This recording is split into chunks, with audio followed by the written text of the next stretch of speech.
ಮುಂಗಾರು ಹಂಗಾಮು ಮಳೆ ಆರಂಭವಾಗಿದ್ದು ರೈತರ ಮೊಗದಲ್ಲಿ ಖುಷಿ.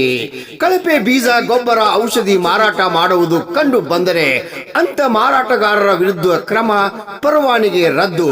ಹುಕ್ಕೇರಿ ಕೃಷಿ ಸಹಾಯಕ ನಿರ್ದೇಶಕ RB ನಾಯ್ಕರ್. ರೈತರು ಸೋಯಾ, ಗೋವಿನ ಜೋಳ, ಸಜ್ಜೆ, ಶೇಂಗಾ ಸೇರಿದಂತೆ ಅನೇಕ ಬೆಳೆಗಳನ್ನು ಬೆಳೆಯುತ್ತಾರೆ.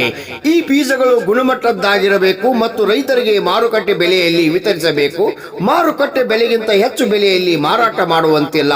ಅವಧಿ ಮುಗಿದ ಬೀಜಗಳನ್ನು ಮಾರಾಟ ಮಾಡಬಾರದು. ಬೀಜಗಳಲ್ಲಿ ಲೋಪ ದೋಷಗಳಿದ್ದರೆ ಅದಕ್ಕೆ ವ್ಯಾಪಾರಸ್ಥರನ್ನೇ ನೇರ ಹೊಣೆಗಾರರನ್ನಾಗಿ ಮಾಡಿ ಅವರ ವಿರುದ್ಧ ಕ್ರಮ ಕೈಗೊಳ್ಳಲಾಗುವುದು ಎಂದು ಹೇಳಿದರು. ರೈತರು ಖಾಸಗಿ ಪರವಾನಗಿ ಪಡೆದ ವ್ಯಾಪಾರಸ್ಥರ ಅಂಗಡಿಗಳಿಂದ ಬೀಜ ಖರೀದಿಸಿದ ಬಿಲ್ ಪಡೆದುಕೊಳ್ಳುವಂತೆ ಮನವಿ ಮಾಡಿದರು. ರಾಮಗೌಡ ಪಾಟೀಲ್, ಪ್ರಜರಾಜ ಕೌಡ ನ್ಯೂಸ್, ಹುಕ್ಕೇರಿ. ಎಲ್ಲೆಲ್ಲಿ ಖಾಸಗಿ ಮಾರಾಟಗಾರರು PKP ಸರ್, ನಾವು ಸ್ಯಾಂಪಲ್ ತೆಗಿತೀವಿ ಸರ್. ಮಾದರಿಗಳನ್ನು ಸಂಗ್ರಹ ಮಾಡಿ ರ್ಯಾಂಡಮ್ ಆಗಿ ನಾವು ಲ್ಯಾಬಿಗೆ ಕಳಿಸ್ತೀವಿ. ಲ್ಯಾಬಲ್ಲಿ ಅದು ಕಳಪೆ ಅಂತೇಳಿ ಕಂಡು ಬಂದಮೇಲೆ ಅವ್ರ ಮೇಲೆ ನಾವು ಕೋರ್ಟ್ ಕೇಸ್ ಹಾಕ್ತೀವಿ ಸರ್. ಕೋರ್ಟ್ ಕೇಸ್ ಈಗಾಗಲೇ ನಾವು ಭಾಳಷ್ಟು ಹಾಕಿದ್ದೀವಿ ಅಂತ, ಹಿಂಗಾಗಿ ತಡೆ ಮಾಡ್ತೀವಿ ಸರ್. ಎಲ್ಲ ರೇಟ್ ಕಂಟ್ರೋಲ್ ಆ ರೇಟನ್ನು ಸಹಿತ ನಾವು ಹೋಗಿ ಇನ್ಸ್ಪೆಕ್ಷನ್ ಮಾಡಿ ಅವರು ರೇಟ್ ಹೆಚ್ಚು ತೊಗೊಳ್ಳೋದು ಕಂಡು ಬಂತಂದ್ರೆ ನಾವು ಅವ್ರ ಮೇಲೆ ಕೇಸ್ ಹಾಕ್ತೀವಿ ಸರ್. ಅದಕ್ಕೆ ರೈತರಿಗೆ ಏನು ಹೇಳ್ತೀವಿ? ರೈತ ಬಾಂಧವರಲ್ಲಿ ನಾವು ಒಂದು ವಿನಂತಿ ಮಾಡ್ಕೊಳ್ಳೋದು ಏನಪ್ಪ ಅಂತಂದ್ರೆ, ನೀವು ಎಲ್ಲೇ ಬೀಜವನ್ನು ತಗೊಳ್ರಿ ಅಧಿಕೃತ ಮಾರಾಟಗಾರರಿಂದ ಮಾತ್ರ ತಗೋಬೇಕು. ಬೀಜ ಆಗಲಿ, ಗೊಬ್ಬರ ಆಗಲಿ, ಕೀಟನಾಶಕ ಆಗಲಿ, ಅಲ್ಲಿ ತಗೊಳ್ರಿ. ಎರಡನೇದ್ದು, ನೀವು ಕೇಳಿ ಬಿಲ್ ಪಡಿಬೇಕು. ನೀವು ಬಿಲ್ಲನ್ನು ಅವ್ರ ಹತ್ರ ಕಂಪಲ್ಸರಿಯಾಗಿ ತಗೊಳ್ರಿ. ಆಮೇಲೆ ರೇಟ್ ಬೋರ್ಡ್ ಹಾಕಿರ್ತಾರೆ ಅವರು, ಆ ರೇಟ್ ಬೋರ್ಡನ್ನು ಚೆಕ್ ಮಾಡಿ. ಅಲ್ಲಿ ರೇಟ್ ಅವರು ಎಷ್ಟು ಹಾಕಿರ್ತಾರಲ್ಲ ಅಷ್ಟೇ ಅವರು ರೇಟ್ ತಗೋಬೇಕು. ಅದನ್ನು ನೀವು ಇದು ಮಾಡಿ.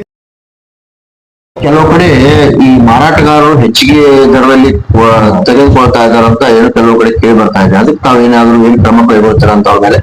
ಈಗಾಗಲೇ ನಾವು ನಮ್ಮ ಹುಕ್ಕೇರಿ ತಾಲೂಕಿನ ಎಲ್ಲಾ ಖಾಸಗಿ ಮಾರಾಟಗಾರರು ಹಾಗೂ ಸಹಕಾರಿ ಸಂಘಗಳ ಒಂದು ಪ್ರತಿನಿಧಿಗಳ ಒಂದು ಸಭೆಯನ್ನ ಮಾಡಿ ಎಲ್ಲರಿಗೂ ಕಟ್ಟುನಿಟ್ಟಾಗಿ ಈ ತರ ತಾವು MRP ಬಿಟ್ಟು ಅದಕ್ಕಿಂತ ಹೆಚ್ಚಿನ ರೇಟ್ ತಗೊಳ್ಳೋದಾಗ್ಲಿ ಅಥವಾ ಬಿಲ್ ಕೊಡದೇ ಇರೋದಾಗ್ಲಿ ಈ ತರ ಯಾವುದೂ ಮಾಡಬಾರ್ದು ಅಂತ ಹೇಳಿ ಅವ್ರಿಗೆ ಕಟ್ಟುನಿಟ್ಟಾಗಿ ಸೂಚಿಸಿ, ಅದೇನಾದ್ರೂ ಕಂಡು ಬಂದ್ರೆ ನಾವು ಕಾನೂನು ರೀತಿ ಕ್ರಮ ತಗೋತೀವಿ ಅಂತ ಹೇಳಿ ಅವರಿಗೆ ನಾವು ಈಗಾಗಲೇ ಹೇಳಿದ್ವಿ. ಯಾಕಂದ್ರೆ ರೈತರು ಯಾವುದೇ ರೀತಿಯಿಂದ ಈಗ ಏನಾದ್ರು ಗೊಬ್ಬರ DAP ಆಗಲಿ 10-20% ಏನೋ ಔಷಧಗಳನ್ನು ತಗೊಳ್ತಾ ಇದ್ರೆ ಬಿಲ್ಗಳನ್ನ ತಗೊಳ್ಳೋಣ ಸರ್. ಅವ್ರ ಮೇಲೆ ತಮ್ಗೆ ಯಾವ ರೀತಿ ನೀವು ಕ್ರಮ ತಗೊಳ್ತಾರೆ? ಬಿಲ್ ಇಲ್ಲದೆ ಈಗ ಅವರು ಒಂದ್ ವೇಳೆ ಬಿಲ್ ಕೊಡದೇ ಇದ್ರೆ ರೈತರು ದಯವಿಟ್ಟು ನನ್ನ ರೈತರಲ್ಲಿ ವಿನಂತಿ ಏನಪ್ಪಾ ಅಂದ್ರೆ, ಅವ್ರು ಕೇಳಿ ಅವ್ರ ಕಡೆಯಿಂದ ಬಿಲ್ ತಗೋಬೇಕು. ಬಿಲ್ ಅವರು ಒಂದೇಳಿ ಕೊಡದೇ ಇದ್ರೆ ನಮ್ಮ ಅಧಿಕಾರಿಗಳು ತಿಳಿಸಿದ್ರೆ ಅವ್ರ ಮೇಲೆ ಅವರು ಕ್ರಮ ತಗೋತಾರೆ. ಮತ್ತೆ ಬಿಲ್ ಅನ್ನ ಯಾರು ಕೊಡುದಿಲ್ಲ ಅವ್ರ ಮೇಲೆ ನಾವು ಕಾನೂನು ರೀತಿ ಕ್ರಮನೂ ತಗೋಬೇಕಾಗ್ತದೆ.